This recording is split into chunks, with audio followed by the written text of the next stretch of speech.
आता पुढे जाऊया। भारतात तुर्कस्तानच्या वस्तूंवर बहिष्कार टाकण्याची मोहीम वेगाने सुरू आहे। व्यापाऱ्यांनी तुर्कस्तानच्या सफरचंदांवर आणि ड्रायफ्रुट्सवर बहिष्कार घातला। आता तुर्कस्तान आणि अझरबैजान या दोन देशांमध्ये पर्यटनासाठी जाऊ नका अशी विनंती ट्रॅव्हल एजंट्स करू लागले आहेत। पाकिस्तानला पाठिंबा देण्यामुळे तुर्कस्तान विरोधात भारतीयांमध्ये एक प्रकारचा संताप आहे। अनेक ट्रॅव्हलर्सनी तुर्कस्तानच्या फ्लाइट्स आणि हॉटेल बुकिंगवर सुद्धा बहिष्कार घातलेला आहे। म्हणजे तुर्की कुठल्याही वस्तू भारतात वापरल्या जाऊ नयेत असा तर बहिष्कार आहेच, पण आता ट्रॅव्हल एजंट्स पुढे येत आहेत आणि असं म्हणतायत की तुर्कस्तानला फिरायला जाऊ नका। जैसे ही हमें पता चला कि टर्की और अजरबैजान इस लड़ाई में गलत साइड में खड़े, ये पाकिस्तान गलत है, ये बात प्रूव हो चुकी है दुनिया में। जो उनका यूएन डेजिग्नेटेड टेररिस्ट है उसके फ्यूनरल पे पाकिस्तान की आर्मी के लोग, मिलिट्री के लोग खड़े, तो इससे साफ पता चलता है कि पाकिस्तान एक रोग नेशन है, एक टेररिस्ट को पनाह देने वाला नेशन है। उस नेशन को टर्की और अजरबैजान सपोर्ट करें, ड्रोन्स देकर, मनी देकर, ये बात एकदम क्लियर होती है कि हमें इन नेशंस के साथ काम नहीं करना चाहिए। और इसके लिए हमने एक ट्रैवल एडवाइजरी निकाली थी कि इन कंट्रीज में ट्रैवल नहीं करना चाहिए। We were the first ones जिसने ये ट्रैवल एडवाइजरी निकाली थी। हमें बहुत खुशी है इस बात की कि हमें देखकर काफी सारी ट्रैवल एजेंसीज ने भी ये एडवाइजरी निकाली और आज के टाइम में हमारे एफर्ट की वजह से boycott Turkey, boycott Azerbaijan trend कर रहा है।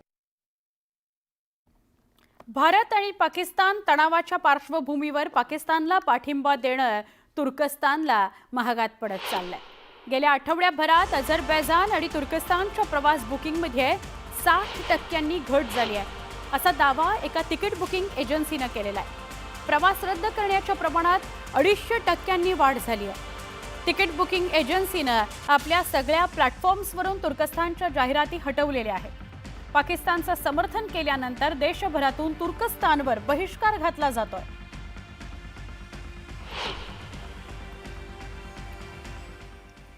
तुर्कस्तानच्या सफरचंद असतील किंवा ड्रायफ्रुट्स असतील याच्यावर बहिष्कार टाकणाऱ्या पुण्यातल्या काही व्यापाऱ्यांना पाकिस्तानमधून धमकीचे कॉल आल्याची माहिती मिळते।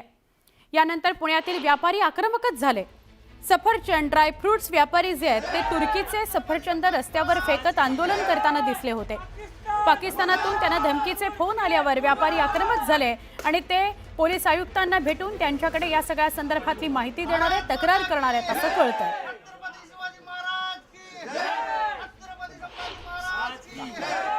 प्रकरण आहे, तुम्हाला धमकीचे फोन आलेत पाकिस्तानमधून असं तुमचं म्हणणं आहे। काय सकाळी 9:15 वाजता नेमकं झालंय?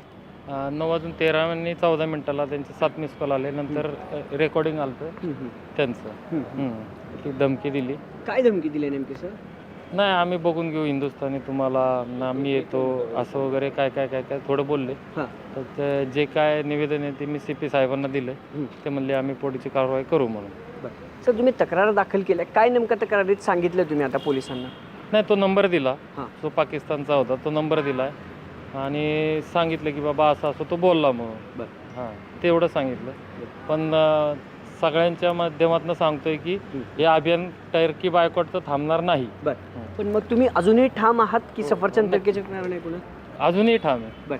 सर मग आम्हाला फक्त एवढं सांगा की का नेमकं तुम्ही हा सगळा पवित्रा घेतला होता सगळ्या व्यापाऱ्यांनी की जे टर्कीमधनं सफरचंद येतात ते विकणार नाही?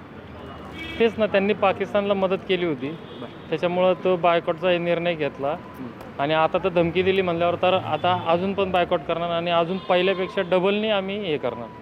मला फक्त सांगा की नेशन फर्स्ट ही भूमिका ज्या व्यापाऱ्यांनी स्वीकारली त्यांचं मनापासून अभिनंदन करतो।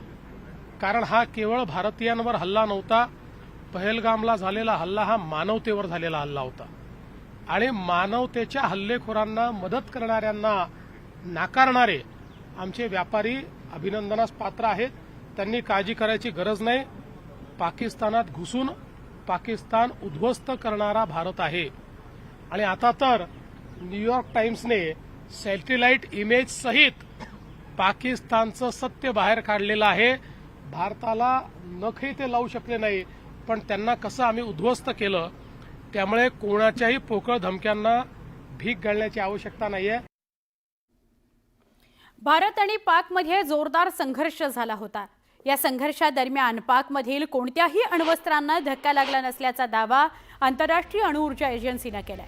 लष्करी संघर्षानंतर पाकिस्तानमधील कोणत्याही अण्वस्त्राच्या साठ्यातून किरणोत्सर्ग झालेला नाही असं IAEAनं सांगितलंय. पाकिस्तानातील काही ठिकाणी किरणोत्सर्ग झाला असं आणि त्यामुळे अमेरिकेनं पथक पाठवलं असं वृत्त फेटाळून लावण्यात आलेलं आहे. हे वृत्त प्रसारित होत होतं ते फेटाळून लावण्यात आलंय.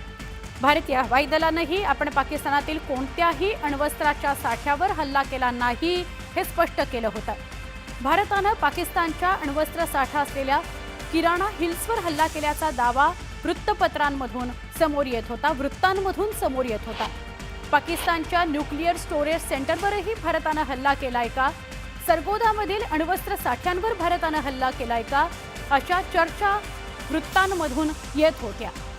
किराणा हिल्स इथं पाकिस्तानचा अण्वस्त्र साठ्याचा तळ आहे हे आम्हाला माहीत नव्हतं, पण आम्ही अशा कुठल्याही ठिकाणी हल्ला केलेला नाही असं एअर मार्शल AK भारती यांनी पत्रकार परिषदेत सांगितलं.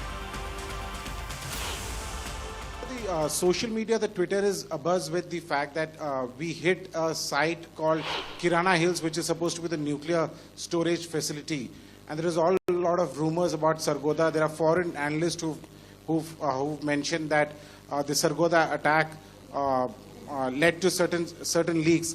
Is there a confirmation that we actually hit Kirana Hills, or we were careful of not to do any such thing? Thank you. Thank you for telling us that Kirana Hill houses some nuclear installation. We did not know about it. Okay. And we've not hit Kirana Hill, whatever is there. Okay. I did not brief in my briefing yesterday. आपण एक महत्त्वाची बातमी बघणार आहोत. सिंधू जलकरारासंदर्भातली भारतानं सिंधू जलकरारासंदर्भातली आपली भूमिका स्पष्ट केलेली आहे. एकदम क्लिअर अशी भूमिका आहे. भारत सिंधू जलकरार स्थगितच ठेवणार आहे. पाकिस्तानकडून दहशतवादी कारवाया जोपर्यंत थांबत नाहीत तोपर्यंत सिंधू जलकरार स्थगितच राहणार आहे. त्यावर चर्चा आता होणार नाही. रक्त आणि पाणी एकत्र वाहू शकत नाही असं परराष्ट्र मंत्रालयानं स्पष्ट केलेलं आहे. पाकिस्तानकडून पाण्याकरता भारतासमोर लोटांगण घातलं जातंय. सातत्याने परराष्ट्र मंत्रालय पाकिस्तानचं मागणी करतंय की आपण सिंधू जलकरारावर चर्चा करावी. मात्र परराष्ट्र मंत्रालय भारताचं ज्यांनी स्पष्ट भूमिका घेतलेली आहे की रक्त आणि पाणी एकाच वेळी वाहणार नाही. तुम्हाला सिंधू जलकरारासंदर्भात चर्चा करायला वाव नाही, कारण तो स्थगितच राहणार. जोपर्यंत तुम्ही दहशतवादी कारवाया थांबवत नाही आणि दहशतवाद्यांना पोचणं थांबवत नाही तोपर्यंत तरी हा करार स्थगितच राहणार. दरम्यान पंतप्रधान नरेंद्र मोदी यांनी सिंधू कराराबाबत काय प्रतिक्रिया दिली ते बघूया. भारत का मत एकदम स्पष्ट है. टेरर और टॉक एक साथ नहीं हो सकते. टेरर और ट्रेड एक साथ नहीं चल सकते. और पानी और खून भी एक साथ नहीं बह सकता.